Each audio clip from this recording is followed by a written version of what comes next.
నమస్కారం. అతి సామాన్యుల అసమాన గాథల సమాహారం ఈటీవీ జయహోకు స్వాగతం. ఆధునిక నారికి ఆమె ఓ నమూనా. బుల్లెట్ బండితో 1,00,000 కిలోమీటర్లు దూసుకెళ్లిన సాహసి.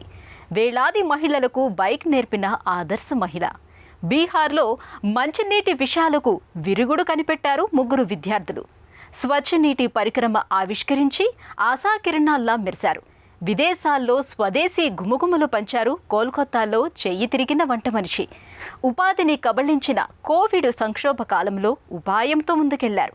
ముచ్చటైన 3 కథనాలతో మీ ముందుకు వచ్చింది జయహో.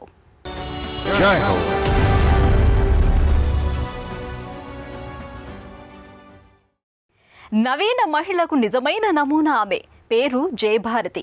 బుల్లెట్ బండి మీద దూసుకెళ్లి దేశ విదేశాల్లో పర్యటించారు. యునెస్కో స్ఫూర్తితో సాహస యాత్రలు నిర్వహించారు. 1,00,000 కిలోమీటర్లు చుట్టి వచ్చి రికార్డు సృష్టించారు. యువతులు బైకును ముందుండి నడపాలని ఆకాంక్షించారు. వేలాది మహిళలకు బైక్ నడిపే శిక్షణ ఇచ్చి ఆసియా సాధనలో దిగ్విజయ భారతి అయ్యారు.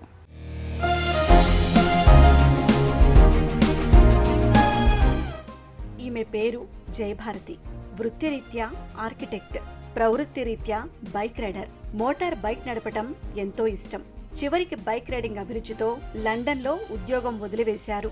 2018లో స్వదేశానికి తిరిగి వచ్చారు. మూవింగ్ ఉమెన్, సంక్షిప్తంగా మోవో పేరుతో ఒక సామాజిక సంస్థను స్థాపించారు. ప్రజాబాహుళ్యంలో మహిళల పాత్ర విస్తరణకు, సమానత్వ సాధనకు మోవోను నెలకొల్పారు. సో నాకు చిన్నప్పటి నుంచి మోటార్ సైకిల్స్ నడపడం అంటే బాగా ఇష్టం ఉండేది. మోటార్ సైకిల్స్ అంటే నార్మల్గా స్కూటర్ కాకుండా గేర్డ్ మోటార్ సైకిల్స్.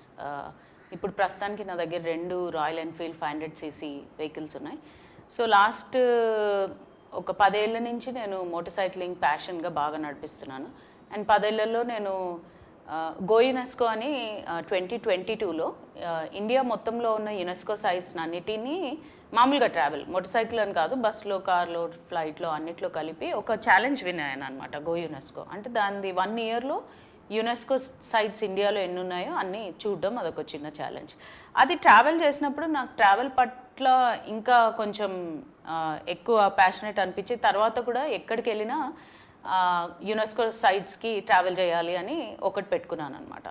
సో ఈలోపు ఇక్కడ హైదరాబాద్లో మోటార్ సైకిల్ క్లబ్ విమెన్ కోసము బైకర్ని అని ఒకటి ఉంది. సో దాన్ని స్టార్ట్ చేసి చాలామంది అమ్మాయిలు కలిసి నడపడము, అట్లా నడుపుతూ నేను గత 10 ఇయర్స్లో ఒక 1,00,000కు పైగా కిలోమీటర్స్ ఇండియాలోనే కాదు, ఇండియా నుంచి థాయిలాండ్, కంబోడియా, వియత్నాం లాంటి కంట్రీస్, సౌత్ ఈస్ట్ ఏషియా అంతా తిరిగి తర్వాత అమెరికాలో కూడా దాదాపు ఒక 17,000 కిలోమీటర్లు నేను ట్రావెల్ చేయడం జరిగింది.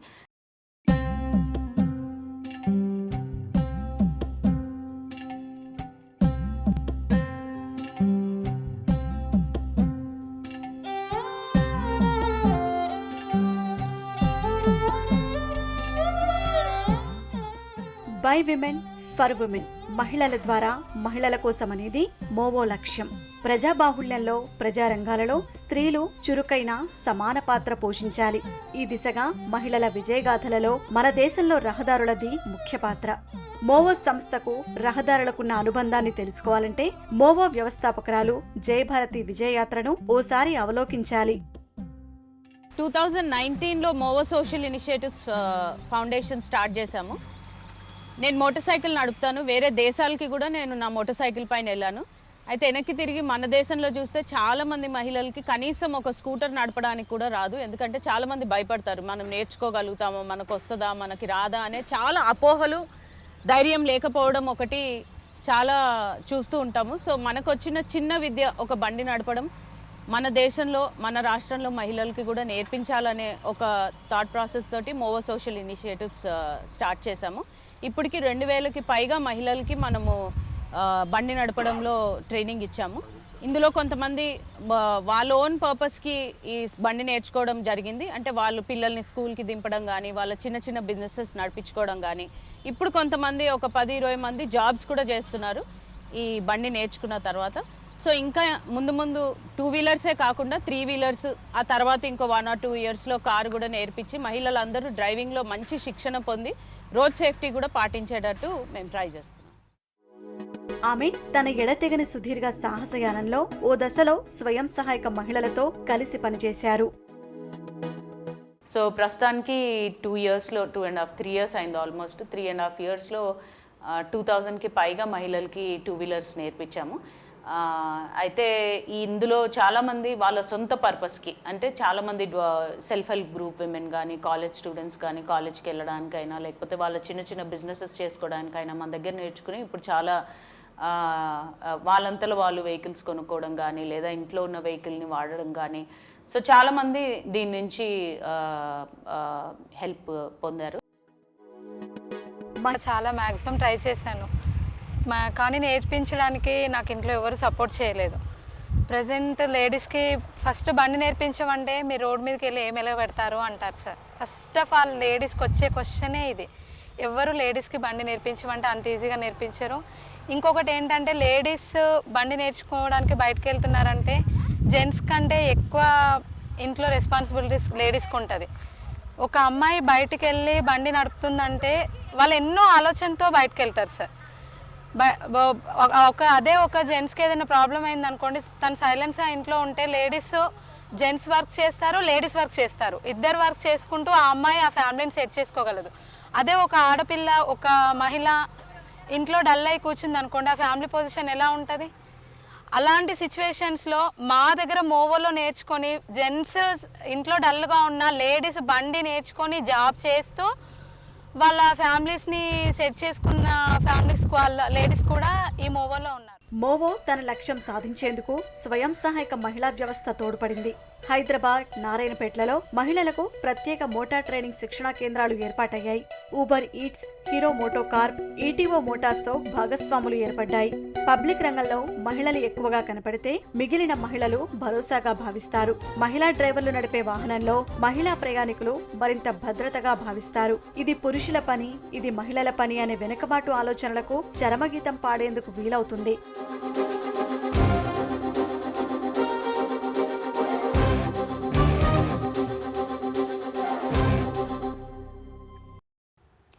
మంచినీరే మరణ శాసనం రాస్తోంది. ప్రాణాంతక వ్యాధులకు కారకమై కబళిస్తోంది. బీహార్లో దశాబ్దాలుగా ఇదే దుస్థితి. విష రసాయనంగా పిలిచే ఆర్సెనిక్ తాగునీటిలో కలిసి కల్లోలం రేపుతోంది. 3 విద్యార్థులు ఈ సమస్యకు పరిష్కారం చూపించారు. విషాన్ని సైతం విరుగుడు చేసే శుద్ధ జల పరికరాన్ని తయారు చేశారు. విజ్ఞాన శాస్త్ర మానవీయ కోణాన్ని ఆవిష్కరించారు. అవసరాలే ఆవిష్కరణలకు దారితీస్తాయి. గుజరాత్ రాష్ట్రంలో వడోదర విద్యార్థి కనుగొన్న నీటి శుద్ధి పరికరం బీహార్ రాష్ట్రానికి వరం కానుంది. దశాబ్దాలుగా గంగా సింధు మైదాన ప్రాంతంలో ఆర్సెనిక్ కలిసిన జలాలనే వాడుతున్నారు.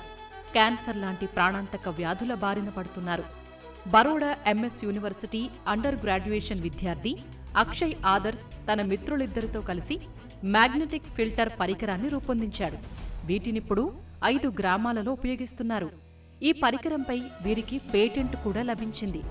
బీహార్లోని 38 జిల్లాలలో 31 జిల్లాల భూగర్భ జలాలు ఆర్సెనిక్తో కలుషితమైనట్లు బీహార్ ఆర్థిక సర్వే నివేదిక చెబుతోంది.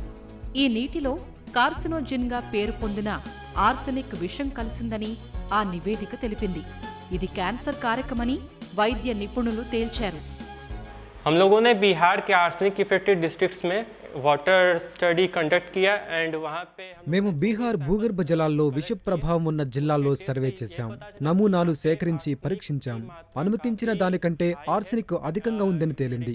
గ్రామస్తులలో కూడా ఈ దుష్ప్రభావం తాలూకు లక్షణాలు కనిపించాయి. ప్రజాశ్రేయస్సుకు మేము చేసిన ఆర్సెనిక్ ఫిల్టరేషన్ యూనిట్ ని ఇక్కడ నెలకొల్పాం. ఇందులోంచి వచ్చే నీటిని వాడిన వారికి 4 రోజుల తర్వాత నిర్ధారణ పరీక్షలు చేయించాం. మంచి ఫలితాలొచ్చాయి.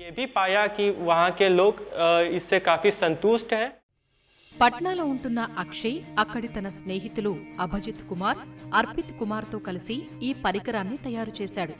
అర్పిత్ 12వ తరగతి పూర్తయింది. అభిజిత్ 12వ తరగతిలో ప్రవేశించాడు. స్నేహిత త్రయం రూపొందించిన మ్యాగ్నెట్ ఫిల్టర్తో సత్ఫలితాలు వస్తున్నాయి. బక్సార్, భోజ్పూర్ జిల్లాల మీద ఆర్సెనిక్ రసాయన దుష్ప్రభావం ఎక్కువగా ఉందని బీహార్ ప్రభుత్వం గుర్తించింది.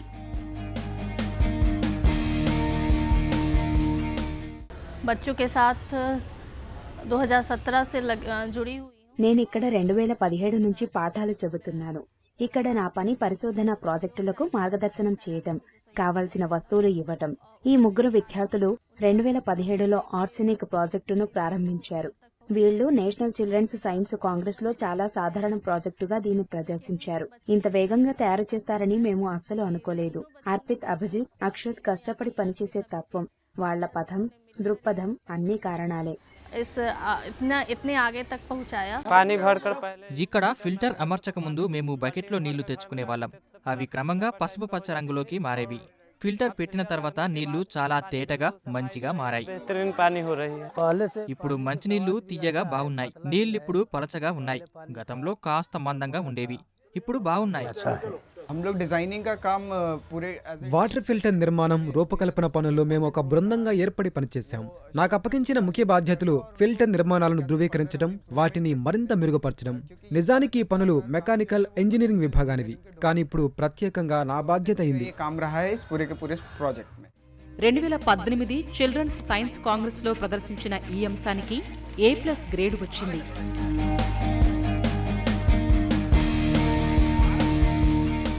ये जो प्रोजेक्ट है आर्सेनिक का, उसमें मैं एज अ लीड हूँ. నేను ఈ ఆర్సెనిక్ ప్రాజెక్టుకు లీడర్గా పనిచేస్తున్నాను. ఇందులో రసాయనిక, సూక్ష్మకణ విశ్లేషణ ఇంకా పరిపాలన సంబంధిత పనులు చూస్తాను. మేము 2018లో సైన్స్ ఎగ్జిబిషన్లో పోటీలో సమర్పించిన ప్రాజెక్టు ఇది. ఇప్పటికీ ఆసియా స్థాయిలో జరిగే నేషనల్ చిల్డ్రన్స్ సైన్స్ కాంగ్రెస్లో ఈ అంశం ఉంటుంది. సైన్స్ కాంగ్రెస్ ఎగ్జిబిషన్లో మేము ఆర్సెనిక్ అంశాన్ని ఎంపిక చేసుకున్నాం. ఇది ఇప్పుడు ఫలితాలనిస్తోంది. ఆనాడే మా సాంకేతిక పయనం ప్రారంభమైంది. మా ప్రదర్శనాంశానికి ఆసియా స్థాయిలోనే A+ గ్రేడ్ వచ్చింది. ఇది మాకెంతో ప్రోత్సాహాన్నిచ్చింది.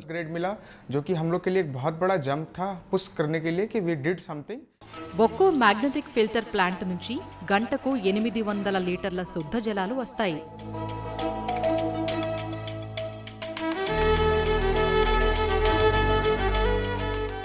अभी हम लोग बिहार के 2 जिलों में 5 यूनिट्स. బీహార్లోని 2 జిల్లాల్లో 5 గ్రామాలలో ప్రయోగాత్మకంగా ఈ వాటర్ ఫిల్టర్ను అమర్చాం. ధరను పరిశీలిస్తున్నాం. మీకు అందజేసే మోడల్ ధర 20,000 రూపాయలు. మేం అమర్చిన ప్రతి యూనిట్ గంటకు 800 లీటర్ల మంచినీరు అందిస్తుంది. 6 నెలల ప్రయోగాత్మక పరిశీలన దశ పూర్తయింది.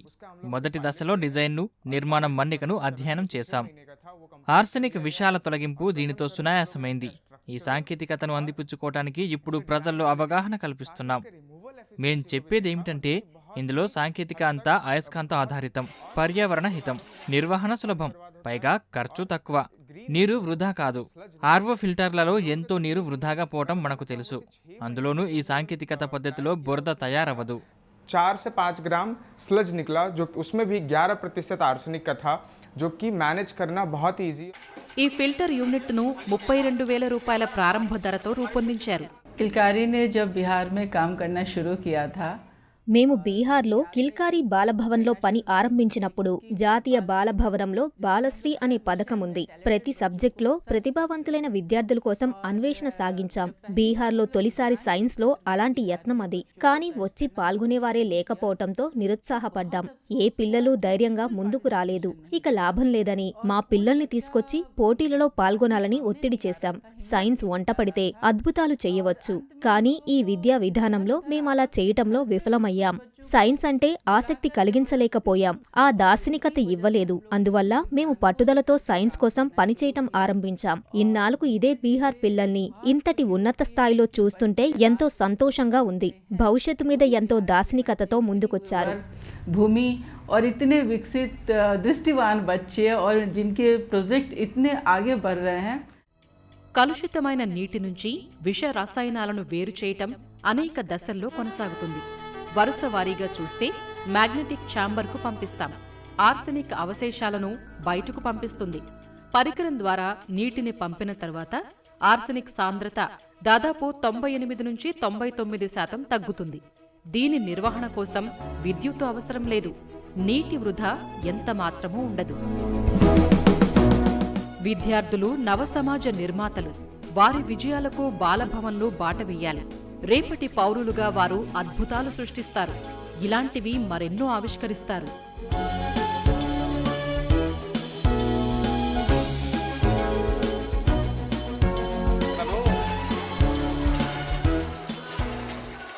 అతడు కోల్కతా వాసుల జిఫా చాపల్యాన్ని తీర్చిన సాధారణ వంట మనిషి.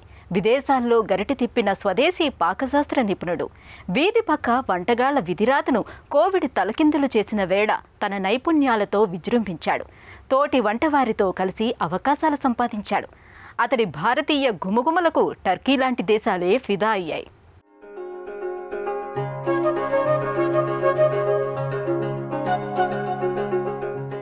నలభీమ పాకాలు నిజంగా ఎవరికి తెలుసు? ఆధునిక నలభీముడు మాత్రం అచ్చం ఈ బావర్చిలానే ఉంటాడనుకోవచ్చు. ఇతడు విదేశాల్లో గరిటె తిప్పిన స్వదేశీ. మన దేశ వంటకాల గుమగుమలను మధ్యధరా తీరాలకు చేర్చిన ఈ వంటలయ్య పేరు సుశాంత్ సర్కార్. కోల్కతా నగరంలోని ఓ వీధిలో చిన్న బాణలిని అటూ ఇటూ తిప్పుతూ గుమగుమలతో గాలెం వేస్తుంటాడు. ఇతను వీధి పక్క చిన్న ఫలహారశాల నడిపే వంటలబ్బి. ఇలాంటి వారి జీవన రేఖను కోవిడ్ దెబ్బతీసింది. ఈ క్రమంలో సుశాంత్ సర్కార్ కథ అనూహ్యంగా మలుపు తిరిగింది. విదేశీ అవకాశాలు తలుపు తట్టాయి. చెఫ్ ఆశిష్ దాస్ మమ్మల్ని విదేశాలకు తీసుకువెళ్తూ ఉంటాడు. అదెలాగంటే ఆర్డర్ రాగానే మాకు కబురు చేస్తాడు. తన మిత్రులతో కలిసి విదేశీ యాత్రకు తగిన ఏర్పాట్లు చేస్తాడు. అంతా సిద్ధమయ్యాక సుశాంత్ ఇక బయలుదేరండి అని ఫోన్లో అడుగుతాడు. మేం పాస్పోర్ట్లు పంపిస్తాం. వీసా, విమాన టికెట్లు వగైరా అన్నీ తనే చూసుకుంటాడు. సంబంధిత పనులన్నీ అయ్యాక ఇక వచ్చేయి అంటారు. మేము ఎయిర్పోర్టుకు చేరుకుంటాం. ఆ తర్వాత ఎక్కడికి తీసుకువెళ్తారు, ఎక్కడ ఉంచుతారు, ఇక అవన్నీ వాళ్లే చూసుకుంటారు. కరోనా పంజా విసిరిన కష్టకాలంలో వ్యాపారాలు దెబ్బతిన్నాయి. ఆశలు ఇంకిపోయిన అలాంటి వేళ ఎడారిలో ఒయాసిస్సులా విదేశీ అవకాశాలు తలుపు తట్టాయి. ఆహారశాలలున్న చిరు వ్యాపారులు తెలివిగా ముందుకు సాగారు.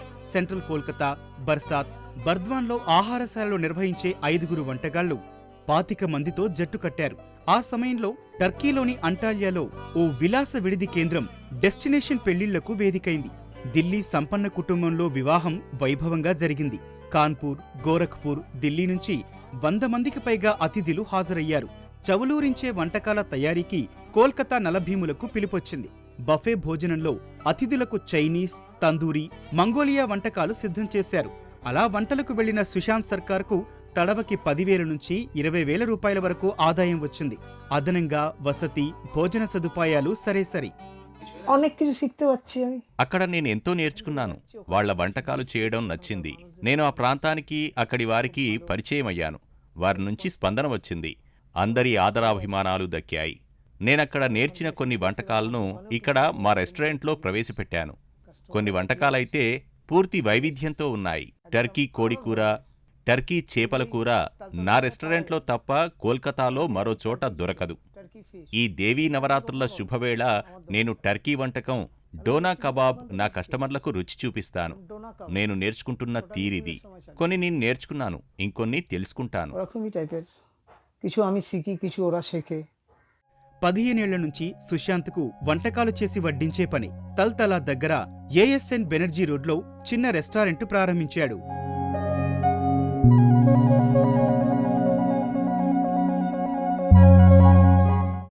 স্পেশাল ডিশ ধরুন আমার দোকানে গ্রেভি চাউমিন আছে. మా రెస్టారెంట్లో ప్రత్యేక వంటకం గ్రేవీ చౌమేగా పిలిచే చైనీస్ కోడి పులుసు. ఇదే నా రెస్టారెంట్లో మీకు దొరికే ప్రత్యేక వంటకం. నేను సృష్టించిన మరో వంటకం స్ట్రెడెడ్ చికెన్గా పిలిచే కోడి తరుము. ఇది మీకు మరెక్కడా దొరకదు. నేనే ఆలోచించి కొత్త కొత్త వంటకాలు చేస్తుంటాను.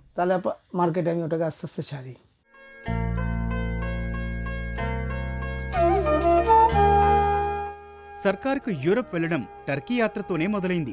ఎస్ఎన్ బెనర్జీ రోడ్లోని లైబ్రరీ లేన్లో ఆయన చిన్న రెస్టారెంట్ పేరు రుద్రాస్ కిచెన్. అంతులేని తన జీవన పోరాటానికి ఇదే ఆదరువు.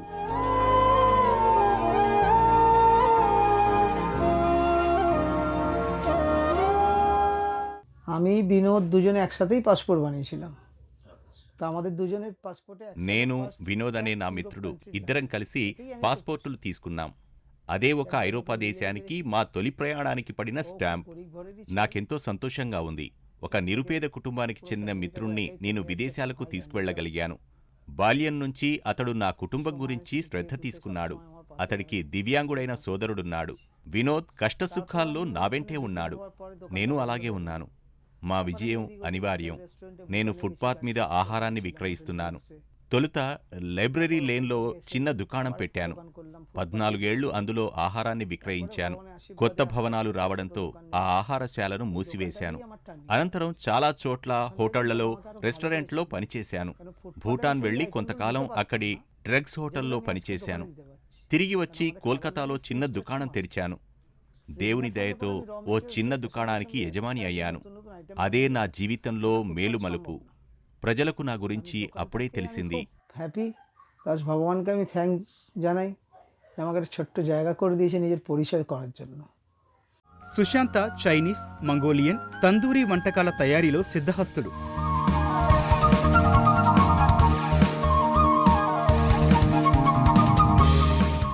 ఏకకాలంలో అటు వంట చేస్తాడు, ఇటు కస్టమర్కు ఏం కావాలో చూస్తాడు. సంక్షోభంలో అవకాశం వెతుక్కుంటూ వెళ్ళాలి, తర్వాత అవకాశాలు వెతుక్కుంటూ వస్తాయి. సుశాంత సర్కార్ కథ చెబుతోంది ఇదే.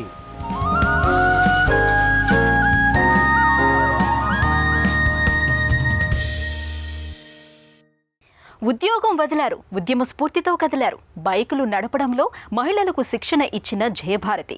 మాగ్నెటిక్ నీటి శుద్ధి పరికరముతో దశాబ్దాల విషాలకు విరుగుడు కనిపెట్టారు 3 విద్యార్థులు. కోవిడ్ తమ ఉపాధిని నిలువునా నాశనం చేసిన వేళ చవులూరించే వంటకాలతో విదేశాల్లో రాణించాడు కోల్కతా చెఫ్. అందరూ సామాన్యులే, వినూత్నంగా అడుగులు వేసి విజేతలయ్యారు. మరిన్ని కథనాలతో వచ్చే వారం జైహోలో మళ్ళీ కలుద్దాం. నమస్కారం.